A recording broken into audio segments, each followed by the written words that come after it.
ഒത്തിരി നന്ദി കേട്ടോ, നിങ്ങളെ കണ്ടതിൽ എൻ്റെ ജീവിതത്തിൽ ആദ്യമായി ഇങ്ങനെ ഒരു പരിപാടി. നിങ്ങളെ നന്ദിയോടെ ഓർക്കുന്നു. ദൈവം നിങ്ങളെ അനുഗ്രഹിക്കട്ടെ കേട്ടോ. ഓക്കെ. പൗരോഹിത്യം ദൈവത്തിൻ്റെ വലിയൊരു ദാനമാണ്. പൗരോഹിത്യ ജീവിതത്തിലൂടെ ദൈവത്തിന് സ്വയം സമർപ്പിച്ച് വിശ്രമ ജീവിതം നയിക്കുന്ന വൈദികരെയാണ് കാൽവരി പൂക്കളിലൂടെ നമ്മൾ പരിചയപ്പെടുന്നത്.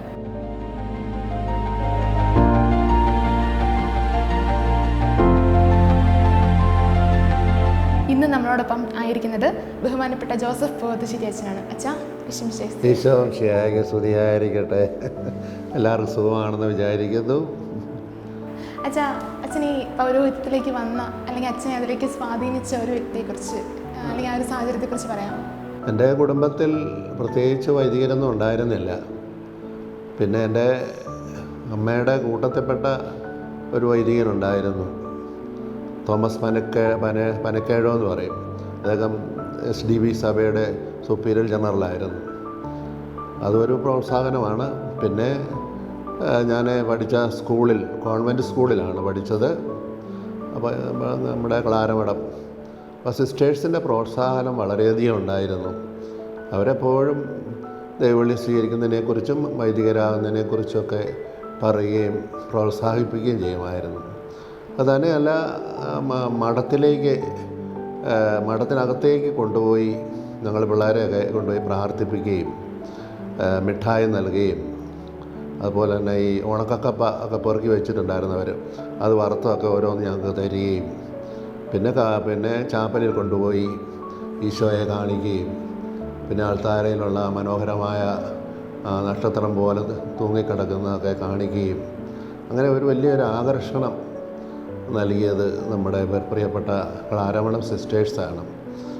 അതിനുശേഷം ഞാൻ വികാരിയച്ഛനോട് പറഞ്ഞിരുന്നു. നമ്മുടെ സക്രിയാസ് കാഞ്ഞോപ്പറമ്പിലച്ഛനാണ്, അദ്ദേഹം മരിച്ചുപോയി. അദ്ദേഹത്തോട് പറഞ്ഞു, വെച്ചാൽ എനിക്ക് മിഷന് പോകണമെന്ന് ഭയങ്കര ആഗ്രഹമാണെന്ന് പറഞ്ഞു. അപ്പോൾ അച്ഛൻ കുറേ ആലോചിച്ചിട്ട് പറഞ്ഞു, മോനെ നീ മിഷനൊന്നും പോകണ്ട, നീ നമ്മുടെ ചങ്ങനാശ്ശേരി അതിരൂപതയിൽ ഒരു വൈദികനാകുന്നതാണ് എനിക്ക് ആഗ്രഹം. അങ്ങനെ അന്ന് അവിടെ ഒരു ഡീക്കൻ ഉണ്ടായിരുന്നു, ഫാദർ ജോസ് വയലാർ. വയലാർ അച്ഛനെ വിളിച്ചിട്ട് പറഞ്ഞു, ബ്രദറെ, ഈ കൊച്ചനെ ചങ്ങനാശ്ശേരി അരമനയിൽ കൊണ്ടുപോയി കാവാട്ട് പിതാവിനെ കാണിക്കണമെന്ന് പറഞ്ഞു. അങ്ങനെ ആദ്യമായിട്ട് അരമനയിലേക്ക് കാവാട്ട് പിതാവിനെ കാണാനായിട്ട് പോയി. അപ്പം എന്നോട് നേരത്തെ ഡീക്കൻ പറഞ്ഞിരുന്നു, അവിടെ ചെല്ലുമ്പോൾ മുട്ടുകുത്തണമെന്ന്. മുട്ടുകുത്തി കൈ കുപ്പി പിടിച്ച് പിതാവിൻ്റെ ആശീർവാദം വാങ്ങണം. അപ്പോൾ അതൊക്കെ എൻ്റെ ആദ്യത്തെ ഒരു അനുഭവമാണ്. അങ്ങനെ അവിടെ പോയി മുട്ടുകുത്തി. അപ്പം മുട്ടുകുത്താൻ തുടങ്ങിയപ്പം തന്നെ പിതാവ്, കാവാട്ട് പിതാവാണ്, എഴുന്നേൽപ്പിച്ചു, മോനെ എഴുന്നേറ്റ് നിന്നാൽ മതി എന്ന് പറഞ്ഞു. സെമിനാരി ചേരാൻ ആഗ്രഹമുണ്ടല്ലേ? സെമിനാരി ചേരാൻ ആഗ്രഹമുണ്ട്. അപ്പോൾ ഞാനൊരു കാര്യം, ഒരു ചോദ്യം മോനോട് ചോദിക്കാമെന്ന് പറഞ്ഞു. അപ്പോൾ ഞാൻ പറഞ്ഞു, പിതാവെ ചോദിച്ചോ, കുഴപ്പമില്ലെന്ന് പറഞ്ഞു. മോനെ, ഈ പ്രീസ്റ്റ് എന്ന് പറഞ്ഞാൽ അതിൻ്റെ അർത്ഥം എന്താണ്? അപ്പോൾ ഞാൻ പെട്ടെന്ന് തന്നെ ഞാൻ പറഞ്ഞു, വൈദികൻ. പിതാവ് പൊട്ടിച്ചിരിച്ചു. എന്നിട്ട് പിതാവ് പറഞ്ഞു, മോനെ സെമിനാരിൽ എടുത്തിരിക്കുന്നു, ഇനി ചോദ്യമൊന്നുമില്ല. അങ്ങനെയാണ് ഞാൻ പാറയിൽ മൈനർ സെമിനാരിലേക്ക് ചേർന്നത്. പിന്നീടുള്ള എൻ്റെ സെമിനാരി ജീവിതം വളരെ സന്തോഷപൂർവ്വമായിരുന്നു. പിന്നെ സെമിനാരിയിൽ നിന്ന് നേരെ ഒരു വർഷം കഴിഞ്ഞപ്പോഴാണ് ലാറ്റിൻ പഠിത്തവും എല്ലാം കഴിഞ്ഞിട്ടാണ് പിന്നെ SB കോളേജിലേക്ക് പ്രീ ഡിഗ്രിക്ക് പോയത്. പ്രീ ഡിഗ്രി എല്ലാം കഴിഞ്ഞ് പിന്നെ അന്ന് നമ്മുടെ കരിമ്പാലച്ചനാണ് വികാരിയച്ഛൻ, നമ്മുടെ റക്ടറച്ചൻ. അപ്പോൾ റക്ടറച്ചൻ പറഞ്ഞു, എന്നാൽ ഒരു കാര്യം ചെയ്യാം, നമ്മൾ കുറേ നാളായിട്ട് തമിഴ്നാട്ടിലെ ട്രിച്ചിനാപ്പള്ളിയിൽ ഇപ്പോൾ സെൻറ്റ് പോൾസിലേക്ക് സെമിനാരിക്കാരെ വിടുന്നില്ല. അപ്പോൾ ഈ വർഷം നമ്മൾ കുറച്ച് പേരെ അങ്ങോട്ട് വിടാൻ ആഗ്രഹിക്കുന്നുണ്ട്. അപ്പോൾ അങ്ങനെ പൂവത്തുശ്ശേരിയിലച്ഛനെ, പൂവത്തുശ്ശേരിയെ കൂടെ അങ്ങോട്ട് തൃശ്ശിനാപ്പള്ളിയിലോട്ട് വിടാനാണ് ആഗ്രഹിക്കുന്നത്. അങ്ങനെ ഞാൻ തൃശ്ശിനാപ്പള്ളിയിലുള്ള സെൻറ്റ് പോൾ സെമിനാരിയിലേക്ക് ഫിലോസഫി പഠിക്കാനായിട്ട് പോവുകയുണ്ടായി. വളരെ സന്തോഷകരമായൊരു അനുഭവമായിരുന്നു. തമിഴ്നാട്ടിൽ ധാരാളം പല രാജ്യങ്ങളിൽ നിന്ന് വന്ന ചെറുപ്പക്കാരാണ് അവിടെ സെമിനാരി പഠിച്ചിരുന്നത്. സിലോണിൽ നിന്ന് ധാരാളം ബ്രദേഴ്സ് അവിടെ വരുമായിരുന്നു. അപ്പോൾ അതുകൊണ്ട് സിലോണിലെ ആ കൾച്ചർ എനിക്ക് അവരിലൂടെ മനസ്സിലാക്കാൻ സാധിച്ചിട്ടുണ്ട്. പിന്നെ തമിഴ്നാട്ടിലെ തന്നെ കൾച്ചർ മനസ്സിലാക്കാനും ഒക്കെ സാധിച്ചു. അപ്പോൾ അവിടുത്തെ ഭക്ഷണമാണെങ്കിൽ കേരളത്തിലെ ഭക്ഷണം പോലെയല്ല, വളരെ വ്യത്യസ്തമായ ഭക്ഷണ രീതിയായിരുന്നു തമിഴ്നാട്ടിൽ സെമിനാരിലുണ്ടായിരുന്നത്. പ്രത്യേകിച്ച് ഈ കുളമ്പെന്ന് പറഞ്ഞൊരു സാധനം, അത് പിള്ളേർക്കൊക്കെ വളരെ ഇഷ്ടമായിരുന്നു. അത് ഒത്തിരി ഈ വെജിറ്റബിൾസ് എല്ലാം കൂടി ഇട്ട് പുഴുങ്ങി വേവിച്ച് അങ്ങനെ കലക്കിയെടുത്തൊരു കറിയാണ്, അതാണ് കുളമ്പെന്ന് പറയുന്നത്. അപ്പോൾ കുളമ്പൊക്കെ കൂട്ടി ഇങ്ങനെ വളരെ രസകരമായിരുന്നു അതെല്ലാം. പിന്നീട് ബാസ്ക്കറ്റ് ബോൾ കളി, അതായിരുന്നു എൻ്റെ പ്രധാനപ്പെട്ട വിനോദമെന്ന് പറയുന്നത്. ഇവിടുന്ന് പോയ മലയാളികളായ ചമാച്ചന്മാരും ഒക്കെ ഞങ്ങളെല്ലാം ഒന്നിച്ച് ബാസ്ക്കറ്റ് ബോൾ കളിക്കും. അപ്പോൾ ബാസ്ക്കറ്റ് ബോൾ അന്നത്തെ കാലത്ത് ഞങ്ങൾ പ്രഗത്ഭരായ കളിക്കാരാണ്. അത് പിന്നെ കളിയെല്ലാം കഴിഞ്ഞ് കുറേ വിശ്രമിച്ച് കഴിഞ്ഞിട്ട് അവിടെ ധാരാളം പേരമരമുണ്ട്, ധാരാളം പേരക്കായും ഉണ്ടായിരുന്നു. അപ്പം ഞങ്ങളതിൻ്റെ മൂട്ടിൽ പോയിരുന്ന് കുറച്ച് കഴിയുമ്പോൾ കുറേയേറെ പേരയ്ക്കൊക്കെ ഞങ്ങൾ എങ്ങനെയെങ്കിലുമൊക്കെ തട്ടിപ്പറിച്ച് പറിക്കും, എന്നിട്ട് അവിടെ നിന്ന് തിന്നും. അങ്ങനെയൊക്കെ ഞങ്ങളെല്ലാവരും പേരയ്ക്കൊക്കെ കഴിച്ച്, നമ്മുടെ കേരളത്തിലെ പേരയ്ക്കാവല്ല, ചെറിയ പേരയ്ക്ക, അതുമെല്ലാം കഴിച്ച് കഴിഞ്ഞ് പിന്നെ സെമിനാരിക്കകത്തേക്ക് പോകും. പിന്നെ എൻ്റെ ട്രെയിൻ യാത്ര നമ്മളിങ്ങനെ പുനലൂർ വഴിയുള്ള യാത്രയായിരുന്നു. അതിലെയാണ് ഈ തൃശ്ശിനാപ്പള്ളിക്ക് പോകുന്നത്. ഞാൻ ട്രെയിനിൽ അങ്ങനെ അധികം യാത്ര ചെയ്തിട്ടില്ല. ആദ്യമായിട്ട് ഞാൻ യാത്ര ചെയ്യാനായിട്ട് ചങ്ങനാശ്ശേരി റെയിൽവേ സ്റ്റേഷനിൽ വന്നു. എൻ്റെ അമ്മയും ചാച്ചനും സഹോദരങ്ങളൊക്കെ വന്നു. അപ്പോൾ ഞാൻ ട്രെയിനിലേക്ക് കയറാൻ നേരത്തെ അവരെല്ലാം കരയുന്ന ഒരു ഓർമ്മ, അമ്മയും എല്ലാവരും പൊട്ടിക്കരയുന്നത് ഞാനങ്ങോട്ട് ട്രെയിനിൽ കയറാൻ നേരത്ത്. അങ്ങനെ ട്രെയിനിൽ കയറി ആണ് തൃശ്ശിനാപ്പള്ളിയിലെത്തിയത്. അപ്പോൾ അത് ആദ്യത്തെ ഒരു അനുഭവമാണ്. അത് ഇപ്പോഴും സന്തോഷത്തോടെ ഞാൻ ഓർക്കുന്നുണ്ട്. പിന്നെ ഫിലോസഫി എല്ലാം കഴിഞ്ഞ് ആണ് ഞാൻ ഇവിടെ വരുമ്പം നമ്മുടെ കാർഡിനൽ പിതാവാണ്. പിതാവിനെ പോയി കണ്ടു. അപ്പം പിതാവ് പറഞ്ഞു, ഒരു കാര്യം ചെയ്യും, ഇനിയിപ്പം തൃശ്ശിനാപ്പള്ളിക്ക് പോകണ്ട, ഇനിയിപ്പോൾ വടവാതിൽ സെമിനാരിയിൽ പോയാൽ മതി എന്ന് പറയും. അങ്ങനെയാണ് വടവാതിൽ സെമിനാരിയിൽ അപ്പസ്തോലിക് സെമിനാരിയിൽ പോയി അങ്ങനെ തിയോളജി പഠനം ആരംഭിച്ചു. ഏറ്റവും നല്ല സന്തോഷകരമായ ഒരു അനുഭവമായിരുന്നു ഈ തിയോളജി പഠനം വടവാതൂർ. അതിന് പ്രധാനപ്പെട്ട കാരണം നമ്മുടെ ലിറ്റർജി, നമ്മുടെ സുറിയാനി സഭയുടെ ലിറ്റർജി, ആരാധനക്രമം ഏറ്റവും നന്നായിട്ട് പഠിക്കാനായിട്ട് എനിക്ക് സാധിച്ചത് വടവാതൂർ സെമിനാരിയിൽ വെച്ചാണ്. അതിന് ഞാൻ അവിടെയുള്ള അച്ഛന്മാരെയൊക്കെ പ്രത്യേകം നന്ദിയോടെ ഓർക്കുകയാണ്. പിന്നെ എൻ്റെ വടവാതിലെ റക്ടച്ചന്മാരാണെങ്കിലും എനിക്കൊത്തിരി സ്നേഹമുള്ള അച്ഛന്മാരായിരുന്നു. എനിക്ക് മാത്രമല്ല, അവർക്ക് എന്നോടും ഒത്തിരി സ്നേഹമായിരുന്നു എന്നാണ് ഞാൻ മനസ്സിലാക്കുന്നത്. എന്താണ് കാരണമെന്ന് എനിക്ക് അറിഞ്ഞുകൂടാ. അവരെന്നെ ഒത്തിരി സ്നേഹിച്ചിരുന്നു. അതുകൊണ്ട് നമ്മുടെ ജോസഫ് കോയിക്കടിയച്ഛനാണ് അന്നത്തെ ഡയറക്ടർ.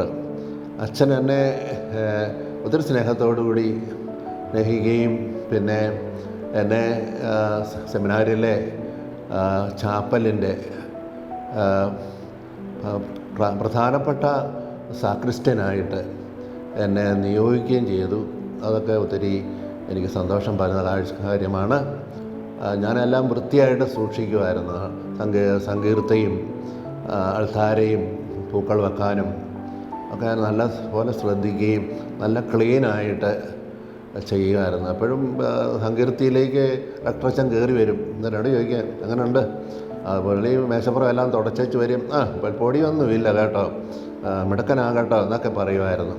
പിന്നെ വേറൊരു അവസരം, 2ാം വർഷമാണോ അതോ 3ാം വർഷമാണോ, ആ അവസരത്തിൽ കോയിക്കടിയച്ഛന് എന്നെ മെയിൻ റെഫക്ടോറിയനാക്കി.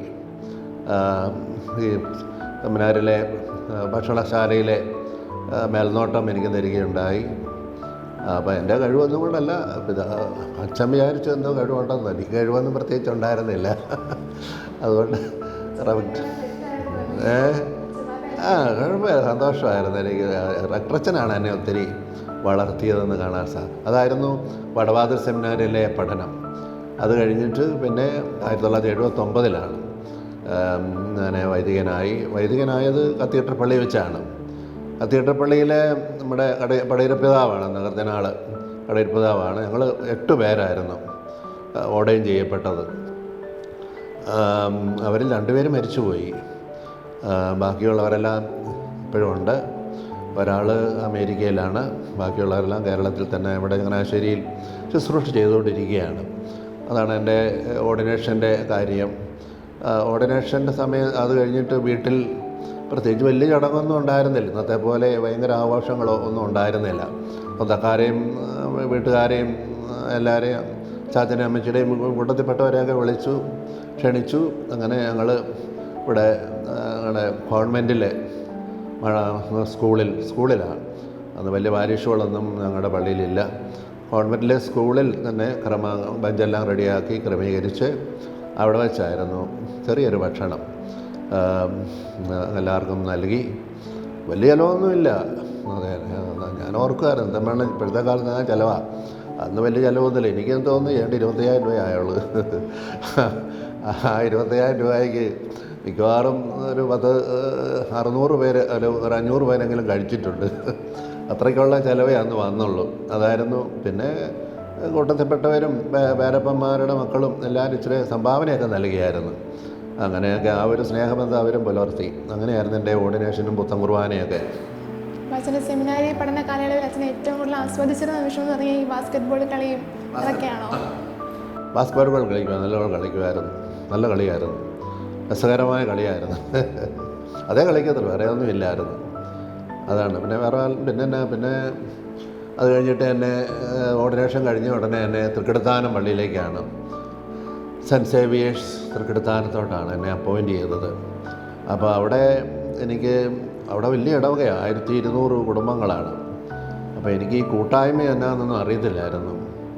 അപ്പം എന്നാലും വികാരിച്ചൻ പറഞ്ഞു ഒഴുകയിലച്ഛനാണ്, സെബാസ്റ്റ്യൻ ഒഴുകയിൽ. അച്ഛൻ പറഞ്ഞു അച്ഛനൊരു കാര്യം കൂട്ടായ്മ നടത്തിക്കൂ.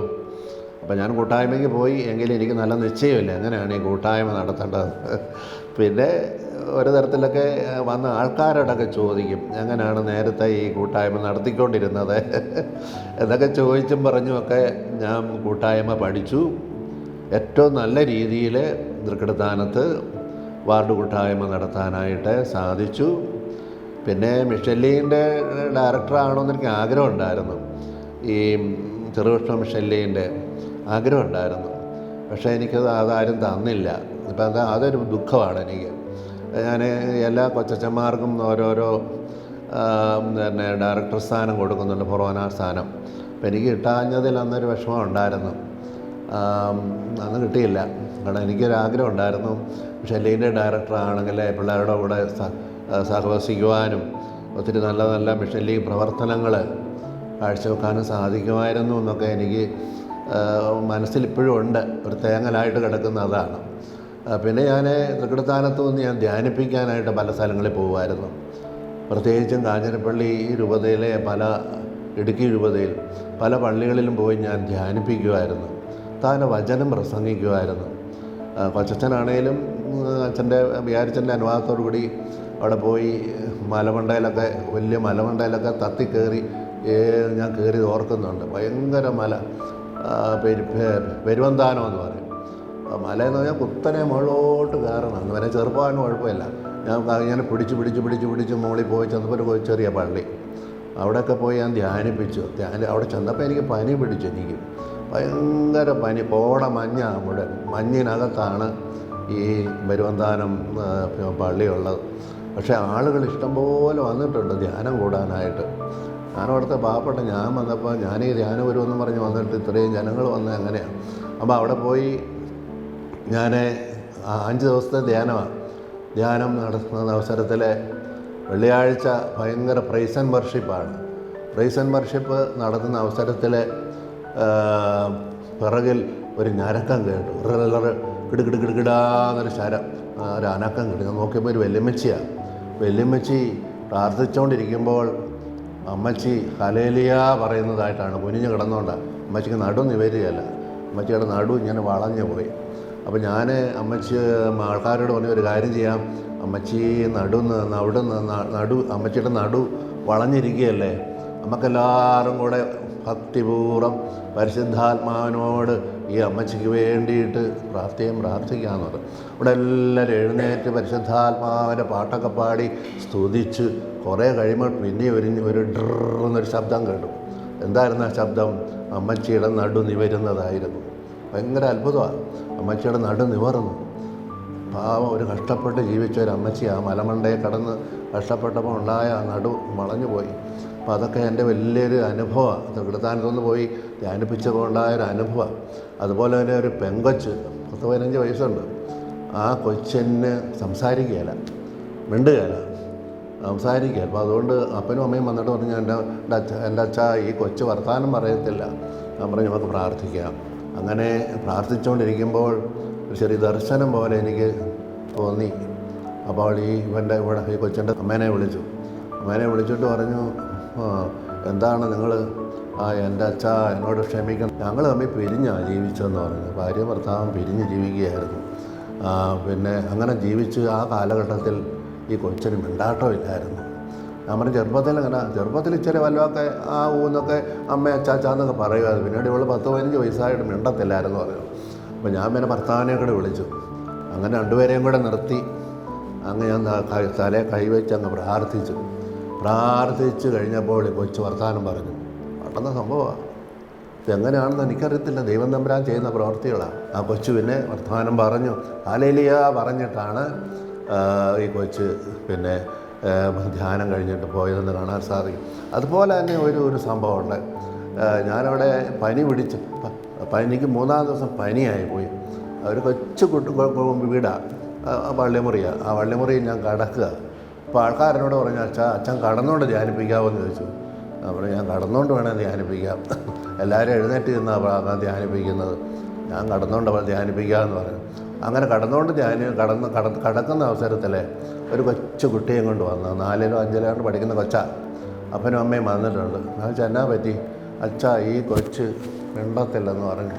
മിണ്ടത്തുമില്ല, പള്ളിക്കൂടത്തിലും പോകത്തില്ല, അവൾ വീട്ടിൽ തന്നെ ഇരിക്കുക. ഞാൻ പറഞ്ഞു എന്നാ പറ്റി? എന്നാന്ന് ഞങ്ങൾക്ക് അറിയത്തില്ല എന്ന് പറയും. അപ്പോൾ ഞാൻ കൊച്ചിനെ അടുത്ത് കെട്ടിപ്പിടിങ്ങനെ മോളെ എന്ന് പറഞ്ഞ് കെട്ടിപ്പിടിച്ച് കൊച്ചനെ നോക്കി. അപ്പോൾ ഞാൻ നോക്കിയിട്ട് കൊച്ചിന് വേണ്ടി പ്രാർത്ഥിച്ച്, പ്രത്യേകിച്ച് ആ കുഞ്ഞിൻ്റെ തലയിൽ വെച്ച് കൈവച്ച് പ്രാർത്ഥിച്ചപ്പോഴാണ് അവൾ പതിയെ വാ തുറന്നു. ഞാൻ ചോദിച്ചു എന്നാ മോളെ? അപ്പോൾ അവൾ കാര്യം പറയാൻ തുടങ്ങി. അവൾ വളരെ ദൂരെയുള്ളൊരു പള്ളിക്കൂടത്തിലാണ് പഠിക്കുന്നത്. അപ്പോൾ ഈ റബ്ബർ തോട്ടത്തിനകത്തൂടെ വേണം നടന്ന് കിഴക്കല്ലേ, ഭയങ്കര കിഴക്കൻ പ്രദേശമാണ്. മനുഷ്യരാരും വഴിയെല്ലാം കാണത്തില്ല. അപ്പം റബ്ബർ തോട്ടത്തിനിടയിലൂടെ നടന്ന് കൊച്ച് വളരെ കഷ്ടപ്പെട്ടാണ് പള്ളിക്കൂടത്തിൽ പോയിക്കൊണ്ടിരുന്നത്. അപ്പോൾ പള്ളിക്കൂടത്തിൽ ചെന്നപ്പം ഇപ്പോൾ ഒരു ബെഞ്ചയിൽ ഇങ്ങനെ പിള്ളേരെല്ലാം കൂടി ഇരുന്ന് കളിക്കുക, കൊച്ചു പിള്ളേർ. അങ്ങനെ ബെഞ്ചയിലിരുന്ന് കളിക്കുന്ന അവസരത്തിൽ ഇവള് ഇങ്ങനെ തിക്കി കളിക്കുന്നൊരു കളിയുണ്ട്. അത് കൊച്ചു പിള്ളേർക്കറിയാം. ഇങ്ങനെ അറ്റത്തിരിക്കുന്ന അങ്ങോട്ട് തിക്കി കളിക്കുമ്പോൾ ഒരു കൊച്ചു താഴോട്ട് പോകും. ആ കൊച്ചു എഴുതായിട്ട് പിന്നെ ഇങ്ങോട്ട് തിക്കുമ്പം ഇവരുടെ താഴോട്ട്, അതൊരു കളിയാണ്. അങ്ങനെ തിക്കി കളിച്ചപ്പോൾ അങ്ങേ അറ്റത്തുള്ളൊരു കൊച്ച് താഴോട്ട് പിടച്ച് വീണു, കരയുകയും നൊരോളിക്കുകയൊക്കെ ചെയ്ത് എന്നിട്ട് ഈ താഴെ വേണ കൊച്ചെല്ലാം എടുത്ത് നേരെ വീട്ടിൽ പോയി അവിടെ അപ്പനോട് പറഞ്ഞു, എന്നെ ആ കൊച്ച് തിക്കി ബെഞ്ചേന്ന് ഉരുട്ടിയിട്ടു. അപ്പം അത് ശരി. അപ്പോൾ ഇയാളങ്ങനെ അയാൾ കള്ളുകുടിയാണ്, ഭയങ്കര കുടിയൻ്റെ ആശാന, അവിടെ അയാൾ പള്ളിയിലെങ്ങും പോകത്തൊന്നുമില്ല, വിശ്വാസമില്ല, ക്രിസ്ത്യാനിയാണ്. അപ്പോൾ ഇയാൾ എന്ത് ചെയ്തു? അയാളിങ്ങനെ ഏതെങ്കിലും തരത്തിൽ കൊച്ചിനെ കണ്ടാൽ കൊച്ചിനെ പേടിപ്പിക്കണമെന്നോ കൊല്ലണമെന്നൊക്കെയുള്ള ചിന്തയാണ്. അപ്പോൾ ഇങ്ങനെ ഇരിക്കുന്ന അവസരത്തിൽ ഈ പങ്കൊച്ചുണ്ടല്ലോ, മിണ്ടാത്ത കൊച്ച് പുസ്തകമൊക്കെ ആയിട്ട് അവൾ റബ്ബർ തോട്ടത്തിനിടയിലൂടെ കാട്ടിലൂടെ തൻ്റെ 3-4 കിലോമീറ്റർ അപ്പുറത്തുള്ള സ്കൂളിലേക്ക് പോവുകയാണ്. ഒറ്റയ്ക്കാണ്, ആരുമില്ല കൂട്ടിന്. പോകുന്ന വഴിക്ക് പെട്ടെന്ന് ഈ വീണ കൊച്ചിൻ്റെ അപ്പൻ ചാടി വീണു. നീ എന്നാടി എൻ്റെ കൊച്ചിനെ താഴെ ഇട്ടത് എന്നും പറഞ്ഞ് ചാടി വീണു. നിന്നെ ഞാൻ കൊല്ലുപടി എന്ന് പറഞ്ഞു. ഇവളെന്ത് ചെയ്യുന്നറിയാമോ? ഇവൾ ആ പുസ്തകവും സഞ്ചിയും ഒറ്റപാത്രം എല്ലാം വലിച്ചെറിഞ്ഞിട്ട് ഒറ്റ ഓട്ടം വീട്ടിലേക്ക്. അത് കഴിഞ്ഞിട്ട് കൊച്ച് പള്ളിക്കൂടത്തിൽ പോയിട്ടില്ല. മിണ്ടത്തുമില്ല. അങ്ങനെ ഒരവസ്ഥയാണ്. അപ്പോഴാണ് ഞാനിങ്ങനെ തണുപ്പ് പിടിച്ച് കട്ടിലേ കിടക്കുക, ധ്യാനിപ്പിക്കുക, കട്ടിലേ കിടന്നുകൊണ്ട് ഞാൻ കെട്ടിപ്പിടിച്ച് ഇപ്പം കൊച്ചു തന്നെ എന്നോട് ഇതെല്ലാം പറഞ്ഞത്. ഞാൻ പറഞ്ഞ മോളെ ഒന്നും പേടിക്കണ്ട, ഞാൻ അവനെ പിടിക്കുമെന്ന് പറഞ്ഞു. ചുമ്മാ പറഞ്ഞ എനിക്കന്നേരം അങ്ങനെ തോന്നി പറയണമെന്ന്. ഞാൻ പറഞ്ഞു മോളെ ഞാൻ അവനെ പിടിക്കോടി എന്ന് പറഞ്ഞു, അവനെ ശരിയാക്കുമെന്ന് പറഞ്ഞു. എൻ്റെ കണ്ണിലേക്ക് വെച്ച് നോക്കി. അപ്പോൾ ഭർത്താവ് പറയുന്ന പോലെയല്ലേ ഞാനും പറയുന്നത്. അപ്പോൾ അവൾക്ക് മനസ്സിലായി അച്ഛൻ പിടിക്കുമെന്ന്. ഞാൻ അവനെ പിടിച്ചിരിക്കൂടി എന്ന് പറഞ്ഞു, നീ പിടിക്കണമെന്ന് പറഞ്ഞു. അങ്ങനെ പറഞ്ഞു കഴിഞ്ഞപ്പോൾ കൊച്ചു വർത്താനം പറയാൻ തുടങ്ങി. അവളെ ബെൻഡ് അങ്ങ് മാറി, അവളുടെ മനസ്സിൻ്റെ ആ ഒരു ബെൻഡ് മാറി അവൾ വർത്താനം പറഞ്ഞു. ഞാൻ പ്രാർത്ഥിച്ചു, അവൾക്ക് വേണ്ടി പ്രാർത്ഥിച്ചു. അപ്പോൾ അതുകൊണ്ട് ഈ കൊച്ചു പിന്നെയും ആരാധനയിൽ പങ്കെടുക്കുന്ന മനോഹരമായ കാഴ്ചയാണ് നമ്മൾ. ഇതെല്ലാം കിഴക്കൻ പ്രദേശത്തെ സംഭവങ്ങളാണ് കാണാൻ സാധിച്ചത്. അതാണ് എൻ്റെ കരിസ്മാറ്റിക് ധ്യാന അനുഭവങ്ങൾ. ഒരു അനുഭവം കൂടെ പറയാം. ഞാൻ കാഞ്ഞിരപ്പള്ളിയിലെ വേറൊരു ഇടവകയിലെ ഇടവക ഞാൻ മറന്നുപോയി. ആ ഇടവകയിലും എൻ്റെ പഴയ റെക്ടറച്ചനായിരുന്നു അവിടുത്തെ വികാരി. അപ്പോൾ അച്ഛൻ എന്നെ ഇവിടെ വന്നിട്ട് ധ്യാനം നടത്തണമെന്ന് പറഞ്ഞു. അങ്ങനെ ഞാൻ അവിടെ പോയി വലിയ പള്ളിയാണ്, ധ്യാനം നടത്തിക്കൊണ്ടിരിക്കുമ്പോൾ അവിടെ ധാരാളം ആൾക്കാരുണ്ട്, ഭയങ്കര ധ്യാനമാണ്. അപ്പം എൻ്റെ കൂടെ സഹായിക്കാൻ ഒരു ജോസഫ് മാടപ്പാട്ടച്ചൻ എന്ന് പറഞ്ഞൊരു CMA അച്ഛനുണ്ടായിരുന്നു. പിന്നെ പ്രാർത്ഥിക്കാനായിട്ട് വേറെ ഒത്തിരി ശുശ്രൂഷകരുണ്ടായിരുന്നു. അങ്ങനെ ധ്യാനം നല്ല ഭംഗിയായിട്ട് നടക്കുകയാണ്. വ്യാഴാഴ്ചയായപ്പോൾ ഭയങ്കര ധ്യാനമാണ്, ഭയങ്കര ആളാണ്. അങ്ങനെ വ്യാഴാഴ്ചയായപ്പോൾ ഒരുത്തൻ വന്നു. അവന് ഭയങ്കര കേടിയാണ്, കള്ളുകൂടിയനാണ്, കേടിയാണ്. അവൻ വന്ന്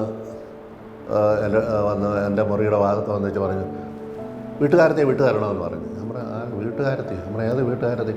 ഇവിടെ ധ്യാനം കൂടുന്നുണ്ട്, അവളെ വിട്ടു തരണമെന്ന് പറഞ്ഞു. ഒരു കാരണവശാലും അവളെ ധ്യാനിപ്പിക്കുകയല്ലെന്ന് പറഞ്ഞു. ഞാൻ പറഞ്ഞു എന്തിനാ അവളെ കൊണ്ടുപോകുന്നത്, എന്തിനാ അവളെ ധ്യാനിപ്പിക്കുകയല്ല, സമ്മതിക്കുകയല്ലെന്ന്, വീട്ടിലാരുമില്ല, അവളെ കൊണ്ടുപോകാമെന്ന്. ഞാൻ പറയാൻ പറ്റത്തില്ലെന്ന് പറഞ്ഞു. അപ്പോൾ ഞങ്ങൾ ഇവിടെയുള്ള മറ്റേ അച്ഛൻ മാടപ്പെട്ടച്ഛനും മറ്റേ ശുശ്രൂഷകരൊക്കെ ഉണ്ട്. അപ്പോൾ അവരിങ്ങനെ പേടിച്ച് നീക്കി. ഇവൻ്റെ ഈ സംസാരം വലച്ചിരി പോലെ ഒരു ചിരിയാണ് അവൻ ചിരിക്കുന്നത്. അപ്പോൾ ഞാൻ അവസാനം പറഞ്ഞു, ഒരു കാര്യം ചെയ്യേ, അവളെ കൊണ്ടുപോയിക്കോളാൻ പറഞ്ഞു. ഒരു കുഴപ്പമില്ല, കൊണ്ടുപോക്കോ, ഞാൻ സമ്മതിച്ചിരിക്കുന്നു പറഞ്ഞു. അങ്ങനെ പറഞ്ഞു കഴിയുമ്പോൾ ഈ പള്ളി മുകളിലാണ്, താഴെ 3-4 സ്റ്റെപ്പ് താഴെയാണ് ഈ പിന്നെ മൈതാനമൊക്കെ. അവിടെയാണ് ഇയാളുടെ സ്കൂട്ടർ വെച്ചിരിക്കുന്നത്. അപ്പോൾ ഇയാൾ അവളെ ഭാര്യയെ കൊണ്ടുപോകാനായിട്ടുള്ള ഒരുക്കം നടത്തുകയാണ്. താഴോട്ട് ഇറങ്ങി ഇയാളുടെ സ്കൂട്ടർ ചവിട്ടുകയാണ് സ്റ്റാർട്ടാകാനായിട്ട്. പല വട്ടം ചവിട്ടിയിട്ടും സ്കൂട്ടർ സ്റ്റാർട്ടാകത്തില്ല. പലവട്ടം ശ്രമിച്ചു, സ്റ്റാർട്ടായില്ല. അവസാനം വീണ്ടും മേലോട്ട് വന്ന് എൻ്റെ അടുക്ക് വന്ന് മുട്ടുകുത്തി, പിതാവേ എൻ്റെ സ്കൂട്ടർ സ്റ്റാർട്ടാകുന്നില്ല എന്ന് പറഞ്ഞു. സ്റ്റാർട്ടായെങ്കിലല്ലേ ഭാര്യയെ കൊണ്ടുപോകാൻ പറ്റത്തുള്ളൂ. ഞാൻ പറഞ്ഞു കൊണ്ടുപോകണ്ട, ദൈവത്തിന് ഇഷ്ടമില്ല കൊണ്ടുപോകാൻ, അതാ നിൻ്റെ വണ്ടി സ്റ്റാർട്ടാകത്തെന്ന് പറഞ്ഞു. അവിടെ ഒരു കാര്യം ചെയ്യേ, നീ നിൻ്റെ ഭാര്യയോടും കൂടെ ധ്യാനിക്കാൻ പറഞ്ഞു. അവിടെ കൂടെ ഇരുന്ന് നീ ധ്യാനിക്കാൻ പറഞ്ഞു. അങ്ങനെ ഭാര്യയുടെ കൂടെ ഇരുന്ന് പിന്നീടുള്ള ദിവസങ്ങളിൽ ഈ കട്ടവനായ മനുഷ്യൻ ധ്യാനം കൂടുകയാണ്.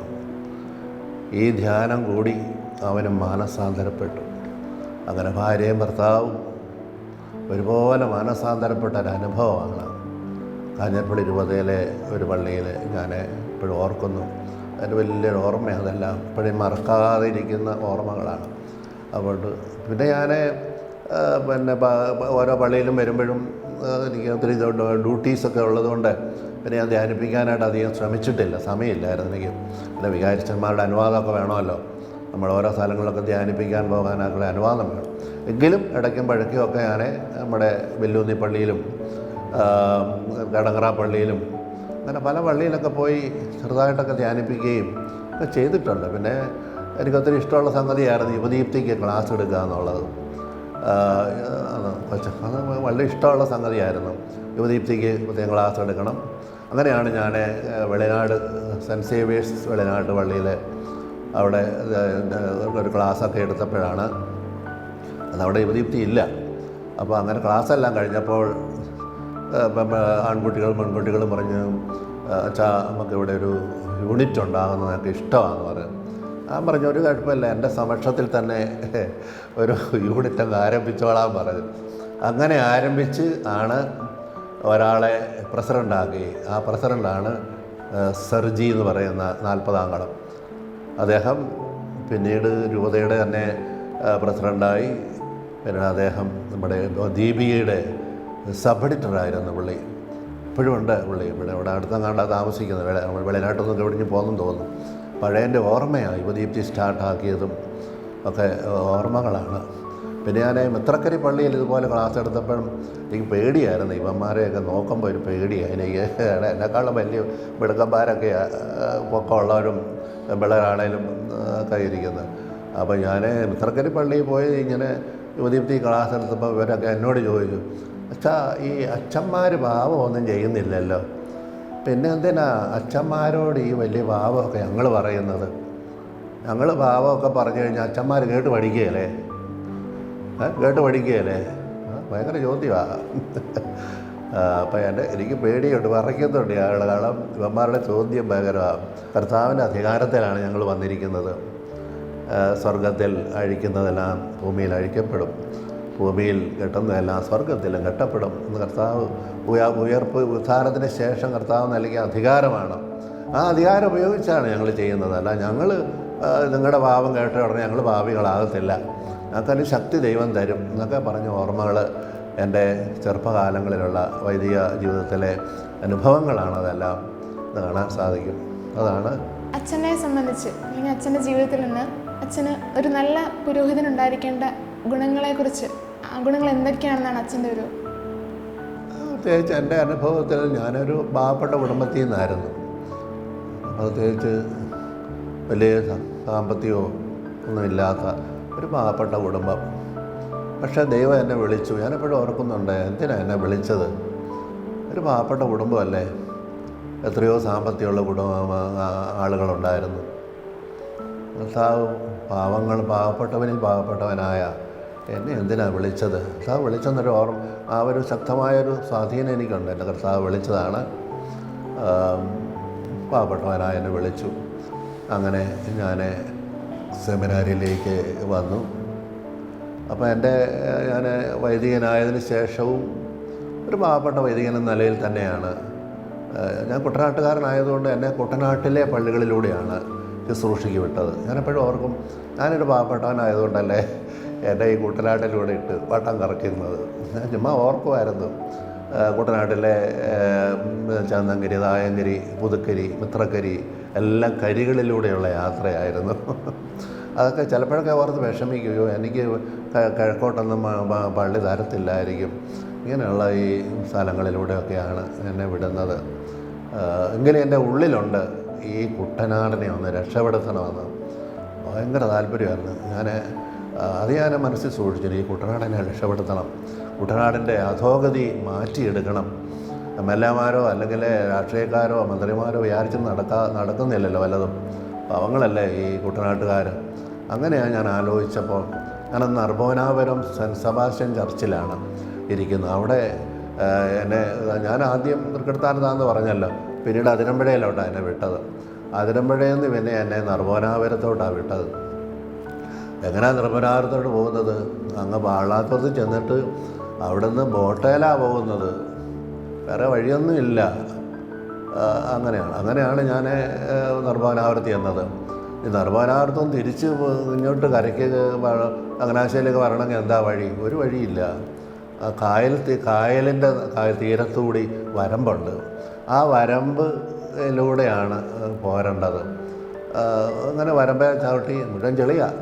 അങ്ങനെ ഞാൻ ലോഹയൊക്കെ ഇട്ട് വരമ്പേക്കൂടെ നേരെ ചങ്ങനാശ്ശേരി പോയി ഏതോ കാര്യങ്ങളൊക്കെ തിരിച്ചു വന്നിട്ട് ബോട്ടൊന്നുമില്ല. അപ്പോൾ ഞാനോടൊന്നാ ഒരു കാര്യം ചെയ്യാം, ആ കായൽ തീരത്തൂടെ വേണേൽ നടന്ന് പള്ളിയിലോട്ട് പോയേക്കാമെന്ന് വിചാരിച്ചു. അങ്ങനെ ഞാൻ കായൽ തീരത്തോട്, ചെറിയ കായൽ തീരത്തോടെ നടന്ന് ഞാൻ പോകുമ്പോൾ ഞാൻ വെള്ളത്തിൽ താന്നുപോയി. ചെളിയാണ്, കുണ്ട്, ലോഹയൊക്കെ ഇട്ടിട്ടുണ്ട്. അത് മുഴുവൻ നനഞ്ഞ് ചെളിക്കകത്ത് ഞാനങ്ങ് തിരുതാന്ന് ഇങ്ങനെ കഴുത്തറ്റം വരെ താന്ന്. കാരണം കായലിന് തീരമല്ലേ, അവിടെ ഇങ്ങനെ കായലിൽ ചെളിക്കാതെ താന്ന് കിടന്നുകൊണ്ട് ഞാനൊരു പ്രതിജ്ഞ എടുത്തു. ഇനിയും ഞാൻ നർമ്മോനാപുരത്തു നിന്ന് ട്രാൻസ്ഫർ കിട്ടി മറ്റിടവയിലേക്ക് പോകുന്നത് വണ്ടിയിലായിരിക്കും എന്ന് ഞാൻ ഒരു പ്രതിജ്ഞ അങ്ങോട്ട് എടുത്ത്. ആ പ്രതിജ്ഞയുടെ സമയത്ത് ഞാൻ ചാവറ പിതാവിനെ ഓർത്ത്. നമ്മുടെ ചാവറ കുര്യാക്കോസ് ഏലിയാസ് അച്ഛൻ കുട്ടനാട്ടുകാരൻ കൈനേരിക്കാരനാണ്. പിതാവിനെ ഞാൻ ഓർത്തു. പിതാവിനോട് ഞാൻ പറഞ്ഞു, പിതാവേ, അങ്ങൊരു കുട്ടനാട്ടുകാരൻ, ഞാനും ഒരു കുട്ടനാട്ടുകാരൻ. ഈ ചെളിക്കകത്ത് ഞാൻ കിടക്കുന്ന എന്നെ എഴുന്നേൽപ്പിച്ച് പള്ളിയിലോട്ട് കൊണ്ടുപോയി. അതിനുശേഷം ട്രാൻസ്ഫർ ആകുമ്പോൾ എനിക്ക് ഇതിലൂടെ വണ്ടിയെ പോകാനൊരാഗ്രഹം. അത് വണ്ടിയൊന്നുമില്ല, ചെളിയാണ്, വരമ്പ. അങ്ങനെ പ്രാർത്ഥിച്ചു. അത് കഴിഞ്ഞിട്ട് ഞാൻ പിന്നെ എൻ്റെ കുറച്ച് റിലേറ്റീവ്സൊക്കെ ഭവനാവരത്തുണ്ടായിരുന്നു. അപ്പം അവരെ കൂടെയൊക്കെ വിളിച്ചു, ആലോചിച്ചു. ഞാൻ പറഞ്ഞു, നമുക്കൊരു റോഡുണ്ടാക്കിയാലോ, പള്ളിയിൽ നിന്ന് AC റോഡിൽ നിന്നും ചങ്ങനാശ്ശേരി, ആലപ്പുഴ ചങ്ങനാശ്ശേരി റോഡിൽ നമുക്ക് നർമ്മോനാപുരത്തേക്ക് ഒരു റോഡുണ്ടാക്കിയാലോ. എൻ്റെ അച്ഛാ, അതിനൊന്നും പോകണ്ട, നടക്കുന്ന കാര്യമല്ല, ഫണ്ട് വേണം, ലക്ഷങ്ങൾ വേണം. അച്ഛാ എന്നാ ഓർത്തോണ്ട ഇതൊക്കെ പറയുന്നത്? നമ്മൾ അല്ല, നമുക്ക് റോഡുണ്ടാക്കണമെന്ന് എനിക്കൊരു വലിയ ആഗ്രഹമാണെന്ന് പറഞ്ഞു. അപ്പോൾ അവരെല്ലാം കൂടെ പറഞ്ഞു, അച്ഛാ ഇവിടെ എല്ലാം മാർക്സിസ്റ്റുകാരാന്ന് പറഞ്ഞു. മാർക്സിസ്റ്റ് കോട്ടയാന്ന് പറഞ്ഞു. അച്ഛനെ എന്തെങ്കിലും ചെയ്തു കഴിഞ്ഞാൽ അവർ സമ്മതിക്കുകയില്ല, മാർക്സിസ്റ്റുകാർ സമ്മതിക്കുകയില്ലെന്ന് പറഞ്ഞു. അവർ സാരമില്ല, മാർക്സിസ്റ്റുകാരെ കൂടെ നമുക്ക് വിളിക്കാം. അപ്പം അനിരുദ്ധൻ എന്ന് പറഞ്ഞ ഒരു നേതാവുണ്ടായിരുന്നു, ഭയങ്കര കള്ളിഷാപ്പുമൊക്കെ ഉള്ള ആൾ. അപ്പോൾ അനിരുദ്ധനെ കൂടെ വിളിച്ചു. അപ്പോൾ ഞാൻ പറഞ്ഞു, നമുക്ക് ഈ പള്ളി വരെയെങ്കിലും ഒരു റോഡുണ്ടാകണമെന്ന് ആഗ്രഹമുള്ളത്. ഞാൻ പുള്ളിക്ക് എന്നോട് എന്തോ ഇഷ്ടം തോന്നി. ഞാനന്ന് കൊച്ചാ. അപ്പോൾ അനിരുദ്ധൻ്റെ താല്പര്യമായി. മാർക്സിസ്റ്റുകാരനാണ്, മാർക്സിസ്റ്റ് നേതാവാണ്, ആ വാർഡിൽ, ആ ഏരിയയിലെ വലിയ പുള്ളിയാണ്. അപ്പം അങ്ങനെ കമ്മിറ്റി കൂടി ആലോചിച്ച് വന്നപ്പോൾ പലരും പറഞ്ഞു, അച്ഛാ ഇത് ഇവിടെ ഈ ഇങ്ങോട്ടുള്ള നർമ്മോനാപുരത്തേക്കുള്ള ഒരു റോഡ് ഒരാൾ പ്ലാൻ ചെയ്തതാണ്, പക്ഷേ അത് നടക്കാതെ പോയി, പുള്ളി ഇട്ടേച്ച് പോയെന്ന് പറഞ്ഞു. അപ്പോൾ അതിൻ്റെ ഒരു ഫണ്ട് ചിലപ്പോൾ കലക്ട്രേറ്റ് ആയിരിക്കുമെന്ന് ചില ആളുകൾ നമ്മൾ കമ്മിറ്റി വിളിക്കുമ്പോഴേ ഇതൊക്കെ അറിയത്തുള്ളൂ, ഉണ്ടായിരിക്കുമെന്ന് പറഞ്ഞു. അങ്ങനെ ഇരുന്നപ്പോൾ ഞാൻ എൻ്റെ കുറച്ച് ആൾക്കാരുമൊക്കെ ആയിട്ട് ഞാൻ ആലപ്പുഴയ്ക്ക് പോയി. അന്ന് ധനകരനാണ് MLA, അദ്ദേഹം കോൺഗ്രസ്സാരെന്ന് എനിക്ക് തോന്നുന്നു. ധനകരൻ, പിന്നെ ഗൗരിയമ്മയും പോയി കണ്ട്. ഞാൻ നമ്മുടെ ഗൗരിയമ്മ എന്നെ കെട്ടിപ്പിടിച്ചു. ഒരു പരിചയമില്ല, കൊച്ചു കുട്ടിയെന്ന നിലയിലാണ്. ഗൗരിയമ്മ എന്നെ കെട്ടിപ്പിടിച്ചു. എന്നാ മോനെന്ന് ചോദിച്ചു. മോനെന്ന് തന്നെ വിളിച്ചത്. ഞാൻ പറഞ്ഞു, ഞാൻ നർമ്മോനാപുരത്ത് വികാരി അച്ഛനാ. ഓ, വികാരിയാണല്ലേ, എന്നാ വന്നത് ഇവിടെ കലക്ട്രേറ്റിൽ? ഞാൻ പറഞ്ഞു, ഇങ്ങനെ റോഡില്ല അവിടെ, ഒരു കഷ്ടപ്പാടാണ്. മോനെ റോഡുണ്ടാക്കണമെന്ന് ആഗ്രഹമുണ്ട്. നമ്മൾ ഉണ്ടെന്ന് പറഞ്ഞു. ഞാൻ സഹായിക്കാമെന്ന് പറഞ്ഞു ഗൗരിയമ്മ പറഞ്ഞു. ഗൗരിയമ്മേനൊക്കെ ഞാൻ ഓർക്കുന്നതാ, നല്ലൊരു സ്ത്രീ, മുഖ്യമന്ത്രി ആളുള്ള ആളായിരുന്നു. അപ്പം പുള്ളിക്കാരത്തി കുറച്ച് സഹായിക്കാമെന്ന് പറഞ്ഞു, ധനകരനും സഹായിക്കാമെന്ന് പറഞ്ഞു. അങ്ങനെ അവരുടെയൊക്കെ സപ്പോർട്ടോടു കൂടി വീണ്ടും കമ്മിറ്റിയൊക്കെ വിളിച്ചു കൂട്ടി. പിന്നെ കലക്ട്രേറ്റിലെ കലക്ടറെ പോയി പലവട്ടം കണ്ടെങ്കിലും പുള്ളി ഒന്നും അടുത്തില്ല, അമ്പനും മില്ലിനും അടുക്കുകയില്ലായിരുന്നു. ഇപ്പോൾ ജോസ് സുരേഖ് സാറായിരുന്നു, ജോസ് സുരേഖ്. അപ്പോൾ പുള്ളി എന്ത് ചെയ്താൽ സഹകരിക്കുകയില്ലായിരുന്നു, എന്താണെന്ന് എനിക്കറിയത്തില്ല. ഒരിക്കൽ ഞാൻ കാണാൻ ചെന്നപ്പോൾ പുള്ളി എൻ്റെ പേപ്പറിൽ ഒപ്പിടുന്നതല്ലാതെ, ഞാൻ പറഞ്ഞു, സാറേ പേപ്പർ ഒപ്പിട്ടിട്ട് വല്ല കാര്യമുണ്ടെന്ന് ചോദിച്ചു. ധൈര്യമായിട്ട് ചോദിച്ചു. കലക്ടറാണ്, സാധാരണ അങ്ങനെ കലക്ടറോട് എതിർത്ത് ചോദിക്കുന്നത് ആർക്കും പേടിയാണ്. അവർക്ക് സാറേ ഈ പേപ്പറിലോട്ട് സാറ് ഒപ്പിട്ട് തന്നുകൊണ്ട് എനിക്ക് റോഡുണ്ടാവുമോ എന്ന് ചോദിച്ചു. എൻ്റെ കണ്ണിലോട്ട് നോക്കി. അത് പുള്ളി ഒരു ക്രിസ്ത്യാനി ആയിരുന്നിരിക്കണം.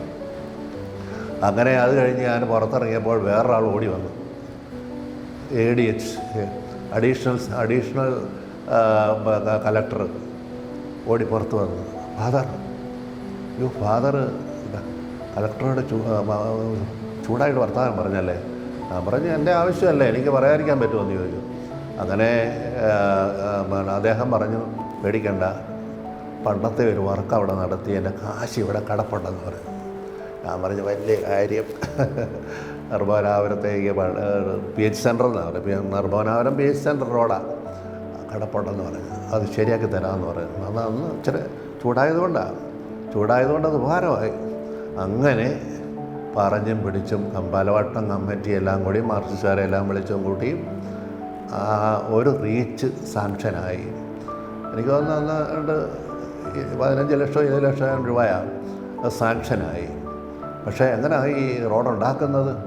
സാങ്ഷനായെങ്കിലും നമുക്ക് കടൽ പോലെ കിടക്കുകയല്ലേ ഈ സ്ഥലം, എങ്ങനെ റോഡുണ്ടാക്കും? പിന്നെ ആലോചിച്ചു. കെട്ടുവള്ളത്തേൽ ചങ്ങനാശ്ശേരിയിൽ നിന്നും ഈ കിഴക്കനേറിയാന്ന് ഗ്രാവൽ കൊണ്ടുവന്നിട്ട് AC റോഡിൽ പകർന്നിട്ടിട്ട് അവിടെ നിന്ന് പിക്കപ്പ് ചെയ്ത് ആണ് റോഡുണ്ടാക്കുന്നത്. ഭയങ്കര കഷ്ടപ്പാടായിരുന്നു.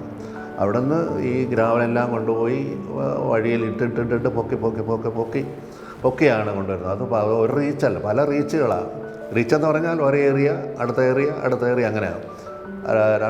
3 കിലോമീറ്ററാണ്. 3 കിലോമീറ്റർ പറഞ്ഞാൽ അത്ര എളുപ്പമല്ല അത്ര ഉണ്ടാക്കാനായിട്ട്. അപ്പോൾ ഞാനതിൻ്റെ മേലധികാരി എന്ന് പറഞ്ഞാൽ കൺവീനർ. അതുകൊണ്ട് ഞാൻ AC റോഡിന് അവിടെ വന്നത് എനിക്ക് ചിലപ്പോഴൊക്കെ ദാഹിക്കും, പലവരും തരാനുണ്ട്, ഒരു കാപ്പി പോലും തരാനില്ല. അപ്പോൾ അവിടെ പോയിരിക്കും. ഒരിക്കൽ ഞാൻ നമ്മുടെ അനിരുദ്ധൻ നമ്മുടെ മാർക്സിസ്റ്റ് പാർട്ടിയുടെ നേതാവ് അനിരുദ്ധൻ്റെ വീട്ടിൽ പോയിരുന്നു. അവിടെ കാണാൻ നമ്മൾ മനുഷ്യരെന്നാലേ സഹോദരങ്ങളല്ലേ അല്ലേ? മാർക്സിസ്റ്റ് പാർട്ടി ആണെങ്കിലും എനിക്ക് പാർട്ടിയൊന്നുമില്ല. അവിടെ പോയിരുന്നപ്പം പുള്ളിയുടെ വൈഫ് ചെറുപ്പക്കാരത്തെയാണ്.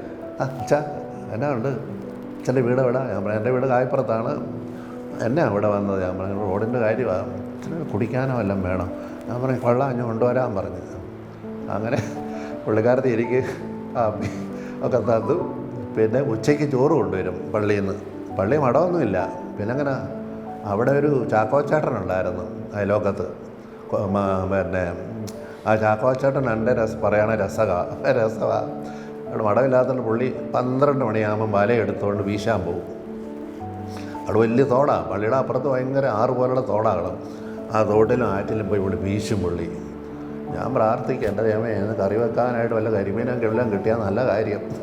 കരിമീനുമായിട്ട് ഇത്തിരി ഇഷ്ടമായിരുന്നു എനിക്ക്. അപ്പോൾ പുള്ളിക്കാരൻ വീശുമ്പം എപ്പം പോയി വീശാലും കരിമീൻ തന്നെയാണ് കിട്ടുന്നത്. അതെങ്ങനെയാണെന്ന് എനിക്ക് തന്നെ അറിയത്തില്ല. നല്ല മുഴുത്ത കരിമീൻ കിട്ടും. അങ്ങനെ കരിമീനൊക്കെ കറി വെച്ച് പുള്ളി അങ്ങ് വന്ന് അനിരുദ്ധൻ്റെ വീട്ടിലേക്ക് വന്ന് അച്ഛൻ്റെ ചോറും കറിയും കൊണ്ടുവന്നിട്ടുണ്ടെന്ന് പറഞ്ഞു.